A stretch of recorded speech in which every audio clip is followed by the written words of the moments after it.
ತಳಗಡ್ಡ ಬರ್ತದೆ sir. Sir ಚೂಡಿ ಕಡೆ ಹೋಗಿ ಅದಲ್ಲ. ಓಕೆ.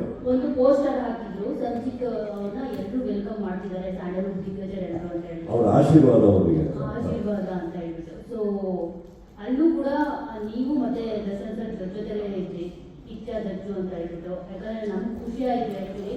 ಸೊ ಯಾಕಪ್ಪ ಎಲ್ಲ ಪ್ರಶ್ನೆಗಳಲ್ಲೂ ಅದನ್ನೇ ಪ್ರಶ್ನೆ ತಗೊಂಡ್ಬರ್ತಾರೆ ಅಂತ ಸಾರಿ ಅದಕ್ಕೆ. ಬಿಕಾಸ್ ನಾನು ಯಾಕೆ ಕೇಳ್ತಾ ಇದ್ದೀನಿ ಅಂದರೆ ಇಬ್ಬರನ್ನು ಜೊತೆಲೇ ಹಾಕಿದ್ರು, ಒಳ್ಳೆ ಗುಡ್ ಸೈನ್ ಅಲ್ವಾ ಅಂತ ಅನಿಸ್ತು. ಜೊತೆಗೆ ಈ ಸ್ಟಾರ್ ವಾರ್ ಅನ್ನೋದು ಸ್ಯಾಂಡಲ್ವುಡಲ್ಲಿ ಜಾಸ್ತಿ ಇದೆ ಕಂಪೇರ್ಡ್ ಟು ಅದರ್ ಇಂಡಸ್ಟ್ರೀಸು.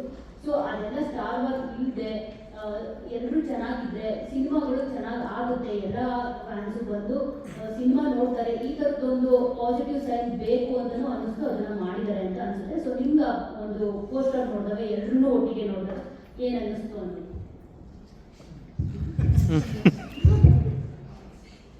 ಇದು ನಾನೇ ಮಾಡಿಸೋದಿಲ್ಲ ಅಂತ ಹೇಳಿ. ಏನಕ್ಕಂದ್ರೆ ಹುಚ್ಚ ಸಿನಿಮಾ ರಿಲೀಸ್ ಆದಾಗ ಕಟ್ಔಟ್ ಅನ್ನೋದು ಒಂದು ಪದ್ಧತಿ, ಒಂದು ಫಾರ್ಮಾಲಿಟಿ.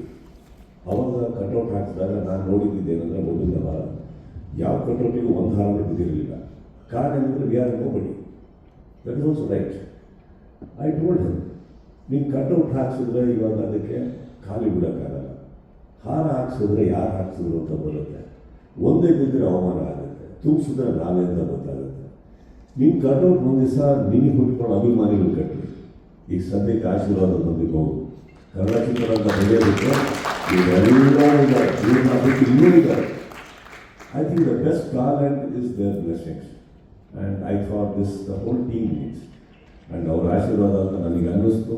ಅವತ್ತು ಇವ್ರಿಗೆ ಕೇಳಿದೆ, ಇವರೆಲ್ಲರೂ ಒಪ್ಕೊಂಡ್ರು ಕರೆಕ್ಟ್ ಅಂತ. It's not that I imposed, ನಾನು ಐ ಆಲ್ವೇಸ್ ಆಸ್ಕ್. ಅದು ಅವ್ರಿಗೆ ಕರೆಕ್ಟ್ ಅನ್ನಿಸ್ತು. ಅವ್ರು ಮಾಡಿದ್ರಲ್ಲಿ ನನಗೆ ತುಂಬ ತೃಪ್ತಿ ಆಯಿತು. I think it was one of the most beautiful garland any team can get such wonderful legacies. ಅದು ನನಗೆ ಖುಷಿ ಆಯಿತು. ಈಗ ನೀವೇನು ಹೇಳ್ತಾ ಇದ್ದೀರಿ ಸ್ಟಾರ್ ವಾರ್ ಅನ್ನೋದು, you tell me how do you end it? Give me an idea some day and